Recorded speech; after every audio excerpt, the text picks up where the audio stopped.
नमस्ते साथियों, open mind गुरुजी channel में आप लोगों का स्वागत है। जो हमारा निम्मी का वेल्डर ट्रेड का जो सीरीज चल रहा था, आज का हमारा 6वां क्लास है। ठीक है। और इसके अलावा आप लोगों को 5 जो क्लास हुए हैं, डिस्क्रिप्शन बॉक्स में आप लोगों को लिंक दिया गया है। आप लोग पहला अगर फर्स्ट टाइम अगर आए हैं इस क्लास में, तो आप लोगों को 5 क्लास वहाँ से लिंक में आप लोग जाएंगे तो वहाँ पे मिल जाएगा सभी क्लासेस। इसका PDF भी आप लोगों को फ्री में अवेलेबल कराया गया है। वो लिंक में आप लोगों को PDF का भी लिंक वहाँ पे दिया गया है। आज का पहला क्वेश्चन की ओर हम बढ़ते हैं।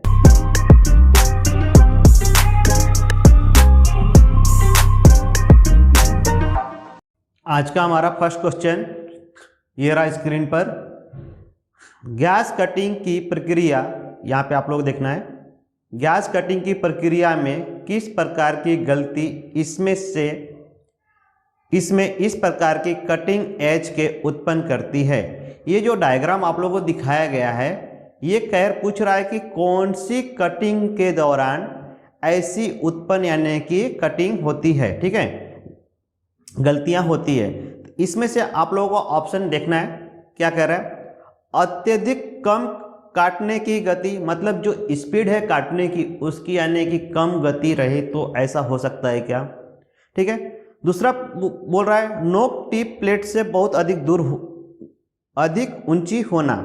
ठीक है, मतलब जो टिप है अपना, जैसे अपना कटिंग का जो टिप होता है नोजल, वो यानी कि अधिक ऊंचाई की दूरी पर रहेगा तो ऐसा यानी कि कटिंग हो सकती है क्या। अब इसमें कटिंग में क्या है, देखो ये जो लाइनिंग क्या है, टेढ़ी टेढ़ी आई है। ठीक है, कब आएगी, जब हमारा जो फ्लेम जो है वो यानी कि अगर हमारा फ्लेम अगर बाहर की ओर भागेगा तो हमारा क्या होगा, फ्लेम की जो उसकी जो दिशा जिस तरफ से भागेगी उस तरफ से हमारा जो फ्लेम मेटल का क्या होगा, गलनांक उस तरफ की ओर भागेगा। तो वही इसमें गलती हुई है, तो इसलिए हमारा जो है आंसर क्या है, दूसरा। अपने को तीसरा चौथा पढ़ने की कभी कोई जरूरत नहीं है। नोक टिप प्लेट से बहुत अधिक ऊंची होना, जब हमारी अगर टिप जो ऊंची रहेगी, जब हम उसका ऑक्सीजन लेवल प्रेस करेंगे तो क्या होगा, वो वहाँ से ऑक्सीजन तो आएगा, बट लेकिन क्या होगा, एक जो फ्लेम है वो कैसे जाएगी, बाहर की ओर जाएगी, तो वो हमारा क्या हो जाएगा, कट जाएगा। ठीक है, नेक्स्ट क्वेश्चन की ओर बढ़ते हैं। ये देखो, अभी आप लोगों को फ्लेम, वो पुराने बैक क्वेश्चन के हैं जो फ्लेम दिखाया जा रहा है, ये देखो, ये जो फ्लेम है ये क्या हो रहा है, टिप जो है बराबर दिशा में है, ये फर्स्ट वाला। और ये जो दूसरा है, देखो आप लोगों को क्या दिख रहा है, यहाँ पे फ्लेम जो टिप है कहाँ आ गया है, यहाँ पे। तो ये जो प्रेशरलाइज हो रहा है, क्या हो रहा है, गलत दिशा पे जा रही है। तो यही आप लोगों को वहां पे समझाया गया है। ठीक है, नेक्स्ट क्वेश्चन, यदि एक वेल्डर उस किरणों के संपर्क में आता है तो अल्ट्रावायलेट और इंफ्रारेड किरणों का क्या प्रभाव होता है। जब हम वेल्डिंग करते हैं, आर्क वेल्डिंग, तो उसमें क्या होता है कि एक यानी किरणें निकलती है, जो लाइट निकलती है, आप लोग देखे होंगे, वो लाइट और जो चिंगारियाँ जो निकलती है और जो धुआं निकलती है वो हमारे आंखों को और हमारे स्किन को क्या करती है, प्रभावित करती है। ठीक है, तो वो पूछ रहा है कि उसमें जो अल्ट्रावायलेट किरणें, तो वो जो लाइट है वो क्या है, अल्ट्रावायलेट किरणें हैं। ठीक है, उससे हमें क्या प्रॉब्लम होती है, तो उससे हमें क्या प्रॉब्लम होती है, आप लोगों ने वेल्डिंग किया होगा तो आप लोगों को पता होगा हमारी क्या होती है, आंखों को क्या होती है, जलन होती है, चुभता है, दर्द देता है। और कुछ अगर जब हम ज़्यादा ही वेल्डिंग को अगर खुले आंखों से देखते हैं तो क्या होता है, हमारी आंखें लाल हो जाती है। अभी हम पिक्चर के माध्यम से आप लोगों को समझाता हूँ। देखिए, ये जो निकल रहा है जो रेज, ये जो दिख रहा है आपको धुआं, यहाँ पे जो लाइट दिख रहा है, ये अल्ट्रावायलेट पूरा किरणें है। ठीक है, इसलिए हमें क्या करना बचने के लिए, एक तो हमें यानी कि हेलमेट का उपयोग करना है। ठीक है, प्लस ये जो चिंगारियाँ जो है उससे भी बचने के लिए, हमारे जो स्किन वगैरह को बचने के लिए, जो धुआं जो निकलता है वो भी हमारे स्किन को बचने के लिए हमें यानी कि हेलमेट का उपयोग करना है। प्लस देखिए, ये एप्रॉन दिख रहा है आप लोगों को, और ये हैंड ग्लव्स जो आप लोगों को मैं मार्क करके दिखा रहा हूँ, ये क्यों है, क्योंकि ये जो स्किन के ऊपर इसका जो लाइट और धुआं का जो प्रभाव है ये हमें न पड़े और हमारी स्किन भी स्वस्थ रहे और हमारी आंखों और रोशनी वगैरह को भी हमें प्रॉब्लम ना हो। इसलिए हमें पूरा इक्विपमेंट के साथ ही हमें वर्क प्लेस पे वर्क करना चाहिए। ठीक है, देखते हैं, ये देखिए आंखों का, आप लोगों को देखिए, देख रहे हैं, ये देख रहे लाल लाल हुआ है इसका आंखों का।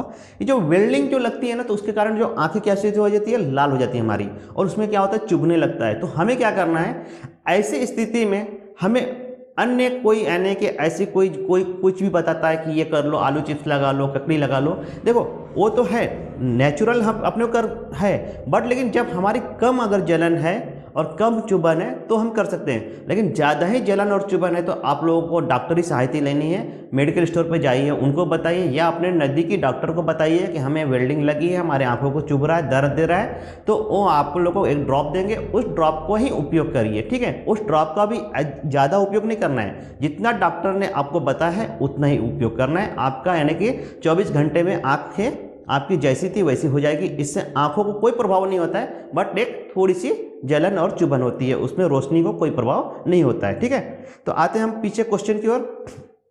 तो कह रहा है कि इसमें क्या होता है, उस किरणों से हमें कौन सी प्रभाव होती है। क्वेश्चन के उस हिसाब से क्या है, शरीर पर प्रभाव। देखिए बॉडी पे कोई प्रभाव नहीं होता है। ठीक है, तो क्या होगा, आंखों पे प्रभाव जो होता है, क्या होता है, आंखों पे प्रभाव। सही हमारा आंसर क्या है, आंखों पे प्रभाव। ठीक है, नेक्स्ट क्वेश्चन की ओर बढ़ते हैं। गैस कटिंग की प्रक्रिया में अनियमित ड्रैग लाइन के बनने का कारण क्या है। ठीक है, ये जो है, जो गैस कटिंग में देख रहे हो ये सब लाइनिंग बनी है, ये क्या किस कारण यानी कि हो रही है। ठीक है, ऐसी तो ये क्यों हो रही है, जब हम कटिंग कर रहे हैं तो जो हमारा जो कटिंग की जो क्या करते हैं कि फ्लेम तैयार होता है, जब हम मेटल को यानी गर्म कर लेते हैं, जब पिघल जाने की स्थिति में आ जाती है, तो जब काटना होता है हमें, तो हम क्या करते हैं, ऑक्सीजन लीवर को हम प्रेस करते हैं। तो ऑक्सीजन लीवर को जो हम प्रेस करते हैं तो उसमें क्या होता है, कम ज़्यादा अगर हम उसको प्रेस किए तो अगर हम एक सामान्य स्थिति में अगर गैस बाहर नहीं छोड़ेंगे तो क्या होगा, उस स्थिति में हमारा जो फ्लेट की क्या होगी, कम ज़्यादा स्थिति में कटिंग होगी, कभी आड़ा कभी टेढ़ा, कभी कम कभी ज़्यादा। तो ये उस कंडीशन को बता रहा था। यहाँ पे आंसर हमारा क्या होगा, पहला ऑप्शन क्या है, कम ऑक्सीजन का दबाव, ये हमारा सही आंसर है। कम हमारा ऑक्सीजन कम ज़्यादा करेंगे तो हमारा उस तरह से होती है और इस तरह की कटिंग होती है। ठीक है, नेक्स्ट क्वेश्चन की ओर बढ़ते हैं। जैसे देखो ये आप लोगों को डायग्राम के माध्यम से समझाया गया है। ठीक है, ये जो है फ्लेम है आ रहा है, और ये जो प्रेशराइज हो रहा है जो ग्रीन वाला जो है क्या है, ये ऑक्सीजन है। हाँ, इस फ्लेम को अगर हम कम ज़्यादा करेंगे तो क्या होगा, प्रेशर भाग में ये आ जाएगा। ठीक है, दरारें आ जाएगी, कम ज़्यादा आपको दिखेगा। ठीक है, नेक्स्ट क्वेश्चन अपना, आर्क वेल्डिंग में किस प्रकार के ट्रांसफार्मर का उपयोग किया जाता है। ठीक है, तो देखो आर्क वेल्डिंग में हम ट्रांसफार्मर तो उपयोग करते हैं, बट लेकिन कौन सा होता है ये हमें भी जानना जरूरी है।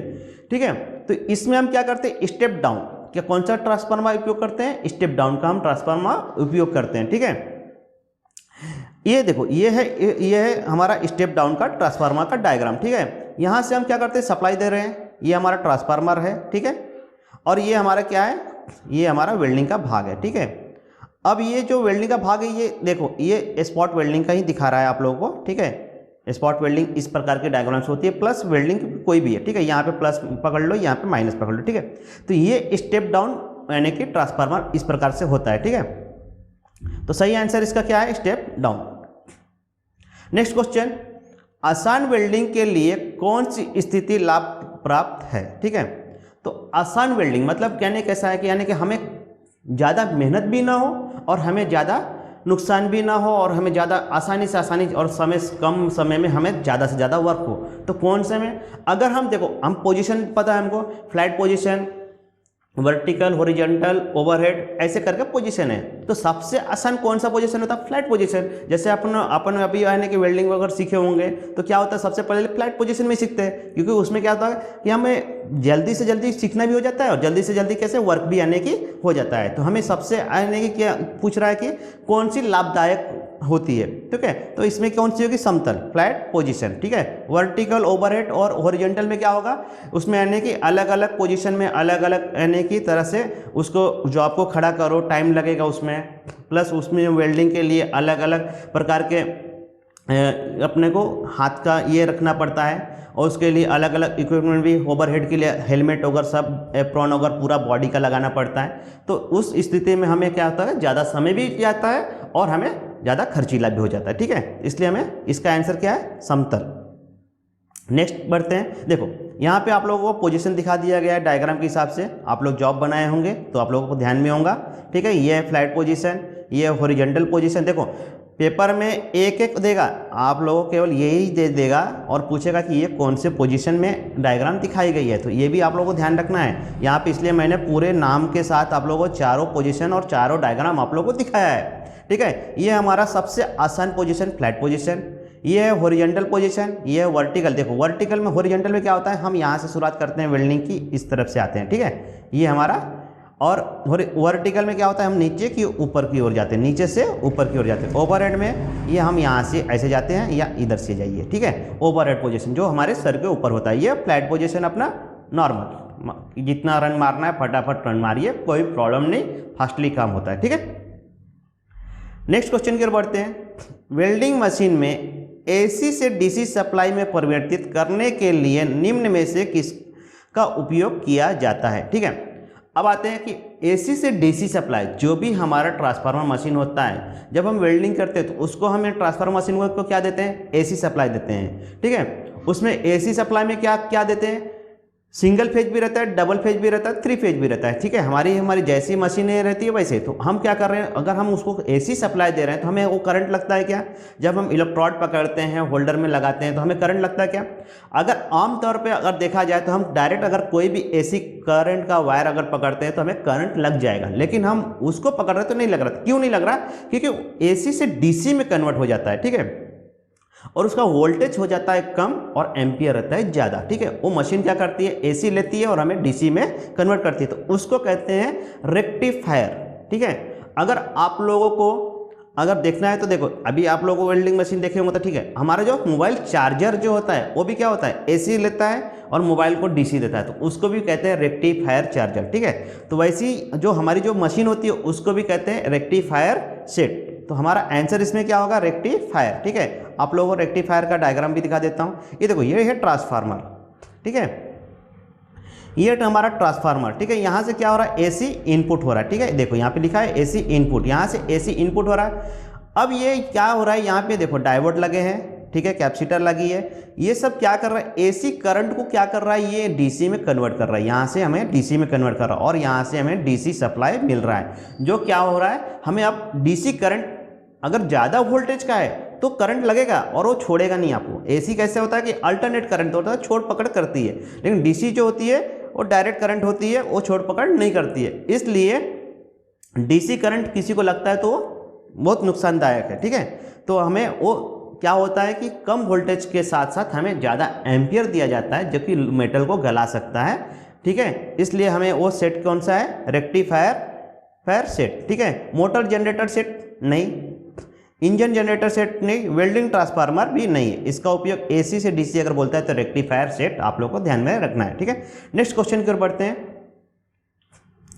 वेल्डिंग मशीन में अर्थ क्लैंप बनाने के लिए किस धातु का उपयोग किया जाता है। देखो, अर्थ बनाना हो या होल्डर बनाना हो, कोई भी अगर हमें मेटल अगर वेल्डिंग स्थिति में लाना है तो हमें क्या करना पड़ेगा, एक तो हीट, सबसे मोस्ट इंपॉर्टेंट क्या है, हीट को अच्छा से अच्छा यानी कंडक्ट करे वो। तो हमारा हीट का कंडक्टर सबसे अच्छा क्या होता है, तांबा, ठीक है। आप लोगों को मैं ऐसे कई बार आप लोग बताया, आप लोगों को ध्यान भी रखना है, तांबा क्या होता है, हीट का गुड कंडक्टर होता है, ठीक है। वो यानी हीट ज़्यादा से ज़्यादा ऑब्जर्व कर सकता है। तो उस स्थिति में हमें अर्थिंग बनाना हो या होल्डर बनाना हो तो किसका उपयोग करेंगे, आयरन का बिल्कुल नहीं, क्योंकि इसमें क्या होता है, आयरन में कार्बन और जंग वगैरह लगता है, तो जो कि हमारा जो इलेक्ट्रिसिटी है वो बराबर हमको नहीं मिल पाएगा, ठीक है। पीतल महंगा पड़ेगा, उसमें इसका गुड हीट का भी गुड कंडक्टर उतना अच्छा नहीं है। एल्युमिनियम हीट का तो गुड कंडक्टर बिल्कुल नहीं है, क्योंकि इसमें क्या होता है, कम टेम्परेचर में यानी कि ये पिघलना चालू हो जाता है। तो हमारा सही आंसर क्या है, डी, कॉपर, ठीक है। अब आते हैं, ये हमारा होल्डर, ठीक है, अर्थ क्लैंप आप लोग देखे भी होंगे। तो इसमें देखिए, ये जो भाग है ये मेटल का दिया है, ठीक है। ये मेटल का क्यों दिया है, क्योंकि इस भाग का उपयोग बिल्कुल नहीं है, क्योंकि ये क्या है केवल हमें यानी कि प्रेस करके जॉब को पकड़ने के लिए। लेकिन सही भाग में देखो क्या दिया है, देखो ये दिया कॉपर आप लोगों को, क्योंकि इलेक्ट्रिसिटी का गुड कंडक्टर भी होता है, चांदी वैसे तो होता है बट लेकिन सेकंड नंबर पे हम क्या करते हैं, कॉपर को उपयोग करते हैं, ठीक है। और ये हीट का भी गुड कंडक्टर होता है, देख रहे हैं ये नीचे में आप लोगों को कॉपर दिखा दिया है पूरा, और यहाँ से भी आप लोगों को कॉपर दिया, क्यों, क्योंकि हीट के साथ साथ हमें इलेक्ट्रिसिटी भी अच्छी तरह से होना, और इसमें कार्बन की मात्रा बहुत कम होती है और कार्बन इसमें जल्दी नहीं पकड़ता है, इसलिए हम इसका उपयोग करते हैं, ठीक है। नेक्स्ट क्वेश्चन की ओर बढ़ते हैं। आर्क वेल्डिंग द्वारा 10 mm मोटी प्लेट को वेल्ड करने के लिए कितना करंट सेट किया जाता है, ठीक है। अब आते हैं आर्क वेल्डिंग। जो आर्क वेल्डिंग किससे किया जाता है? ट्रांसफार्मर से किया जाता है। तो ट्रांसफार्मर में हमें एम्पियर जो सेट करते हैं, जैसे जितनी हमें शीट की उपयोग मोटाई होती है उसके हिसाब से हम इलेक्ट्रोड का भी उपयोग करते हैं। उसके हिसाब से इलेक्ट्रोड के जो होगा, जैसे 3.5 3.15 होता है, 4 होता है, 5 होता है, 2.5 भी इलेक्ट्रोड होता है। तो उसके हिसाब से हमें क्या होता है? करंट लेना पड़ता है। अगर हम ज़्यादा और कम करंट लेंगे तो हमारा इलेक्ट्रोड बराबर जलेगा नहीं और हमारा जो रन होगा वो परफेक्ट होगा नहीं। तो हमें 10 की मोटी प्लेट के लिए हमें यानी 110 एम्पियर का हमें उपयोग करना है। ठीक है, नेक्स्ट बढ़ते हैं क्वेश्चन की ओर। वेल्ड मेटल प्लेट की सतह से फ्यूजन की गहराई के लिए शब्द क्या है? अभी पूछ रहा है फ्यूजन शब्द क्या है।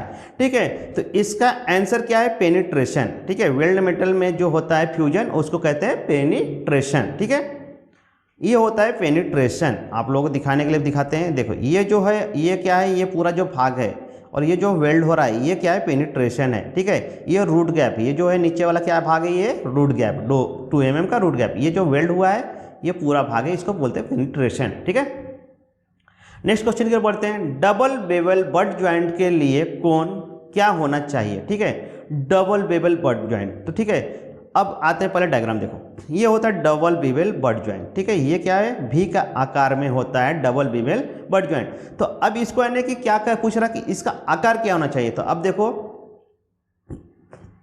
इसमें क्या है? ये एक क्रॉस किया गया है, एक क्रॉस ये किया गया। तो ये हम किस एंगल में काटे हैं? 45 के एंगल में काटे हैं। ठीक है, ये देखो ये जो भाग है, अब इसको यहाँ से 2 भाग में काटा जाए तो ये क्या है? 45 के एंगल में काटा गया, ये 45 के एंगल में काटा गया। तो हमारा कितना हो गया? 90 हो गया, 90 डिग्री हो गया दोनों, 45 क्योंकि हम क्या कर रहे हैं? इसको हम डबल वीबल वेल्ड को हम वेल्ड कर रहे हैं। ठीक है, प्लेट को। तो क्या हो जाएगा हमारा? इसका आंसर 45। एक प्लेट में कितना काट रहे हैं हम? 45। इसका आंसर क्या है? 90 नहीं दिया हुआ है तो 45, क्योंकि हम क्या कर रहे हैं? 45 के एंगल में हम उसको कटिंग कर रहे हैं। ठीक है, नेक्स्ट क्वेश्चन देखो। आप लोगों को कुछ ये भी दे दिया हूँ, मैं डायग्राम भी दिखाया हूँ। ठीक है, ये ज्वाइंट आप लोगों को पूछा जाता है और कौन से ज्वाइंट किस प्रकार का होता है। देखो ये डबल वीबल है, सिंगल यू, ये देखो ये सिंगल यू कैसे है? ये यू के आकार में है। सिंगल भी, ये भी के आकार में है। ठीक है, ये अपना डायरेक्ट है बट ज्वाइंट। ठीक है, ये है डबल यू, मतलब इस ऊपर की ओर भी है नीचे की ओर भी डबल यू। ठीक है, इस प्रकार से यानी कि कई जोड़ होते हैं। आप लोग प्रैक्टिकल किए होंगे तो आप लोगों को ध्यान में होगा। ठीक है, नेक्स्ट क्वेश्चन आते हैं। यदि एक ही लेवल में 2 मेंबर को वेल्ड किया जाता है तो ज्वाइंट का नाम क्या है? ठीक है, अभी देखो यहाँ पे हमने बताया था 2 मेंबर, ये जो है 2 मेंबर। ठीक है, एक ही मेटल में जोड़ा जा रहा है। ठीक है, तो इसको क्या बोलते हैं? But joint. ठीक है, इसको क्या बोलते हैं? But joint. ठीक है, तो यहाँ पे देखो आप लोग दिखा देते हैं। ये देखो सिंपल सा, ये क्या है? एक प्लेट है और एक प्लेट ये है। ठीक है, और ये जो बीच की जो गैप दिख रही है इसको कहते हैं रूट गैप। क्या कहते हैं? Root gap. इसमें क्या होता है? रूट गैप क्यों दिया जाता है? जो हम वेल्ड करते हैं तो वो वेल्ड का जो मटेरियल है ऐसे भरे, और इस भरे तो क्या होगा? इसमें मजबूतियाँ ज़्यादा आएगी। ठीक है, तो कौन सा हमारा आंसर इसका? But joint. आप लोगों को ये भी क्वेश्चन एकदम ध्यान देना है और आंसर पे भी ध्यान देना है। ठीक है, हमारा सही आंसर क्या है? But joint. नेक्स्ट क्वेश्चन की ओर बढ़ते हैं। ये ज्वाइंट के प्रकार पूरे आप लोगों को दिखा दिया गया, इसलिए क्योंकि पेपर के अकॉर्डिंग आप लोगों को पूरी तरह से तैयार रहना। ठीक है, ये है लेफ्ट ज्वाइंट, ये टी ज्वाइंट, ये बट ज्वाइंट दिख रहा है आपको 2 प्लेट 1 2। ठीक है, दिख रहा है। ये है कॉर्नर ज्वाइंट है, ये है जिसको बोलते हैं कॉर्नर ज्वाइंट है, और ये है एज ज्वाइंट। ठीक है, एज ज्वाइंट।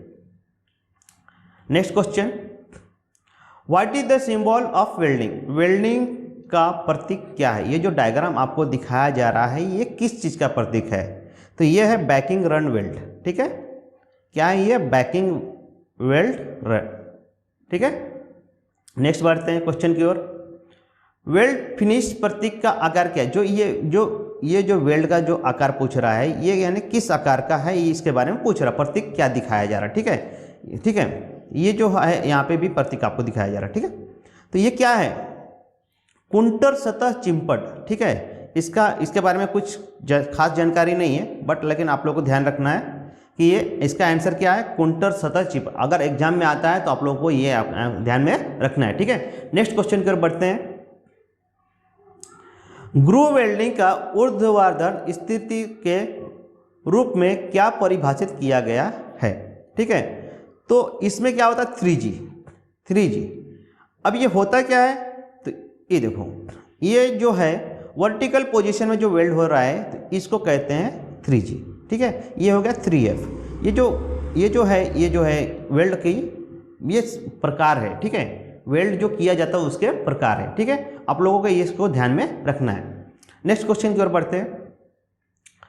वेल्डिंग केबल में किस प्रकार की धातु का उपयोग किया जाता है। जो हमारा देखो, अभी मैं काफ़ी दिनों से बता भी दे रहा हूँ, इससे पहले क्वेश्चन में बताया, जो भी हमारा जो वेल्डिंग का जो पार्ट्स है, ठीक है, तो उस अधिक से अधिक हम किसका उपयोग कर रहे हैं, कॉपर का उपयोग कर रहे हैं। तो ये पूछ रहा है कि वेल्डिंग केबल जो हमारा ट्रांसफार्मर से जो केबल निकलता है या जो हम करंट सप्लाई देते हैं और जो हमें अर्थ और होल्डर में जो लगा होता है केबल, उस केबल को कौन से धातु का बनाया हुआ होता है। ठीक है, तो कौन से धातु का बनाया हुआ होता है, कॉपर का। ठीक है, अभी आप लोगों को दिखा भी देता हूँ। ये देखो, ये हमारा वेल्डिंग केबल देखे होंगे आप लोग, ब्लैक रहता है दोनों, उसके जो अंदर के जो बारीक बारीक जैसे ये जो है ये कॉपर का रहता है। इसमें भी देखो ये कई सारी बारीक बारीक यानी कि गुच्छा, बाल की तरह गुच्छे बनाए। क्यों? क्योंकि इससे जो इलेक्ट्रिसिटी है पूरी पास होती है। ठीक है, इसलिए ऐसा ना है कि एक मोटा सा रॉड डाल दिया जाए वो भी काम करेगा, नहीं, वैसा नहीं। वो क्या करेगा, इलेक्ट्रिसिटी को यानी कि उतना, यानी कि जो इलेक्ट्रिसिटी जैसे जितना हम वायर लंबा लेंगे तो हमारे क्या होता है, इलेक्ट्रिसिटी धीरे धीरे कम होती है। तो इस प्रकार से लिए तो हमारी जो इलेक्ट्रिसिटी इसमें कम नहीं होती है। जो भी इलेक्ट्रिसिटी होती है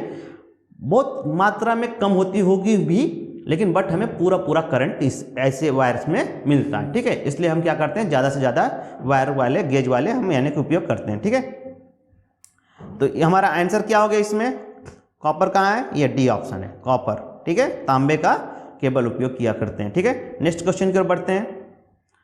नेक्स्ट क्वेश्चन खत्म हो गया है आज का, हम यहीं पे रोकते हैं क्लास। नेक्स्ट क्वेश्चन आपको नेक्स्ट वीडियो में मिलेगा, और अच्छा लगा होगा तो आप लोगों को लाइक भी करना है, प्लस अपने दोस्तों को ये शेयर भी करना है, और इस चैनल को सब्सक्राइब भी करना है। आज के लिए हम इतना ही रखते हैं, धन्यवाद।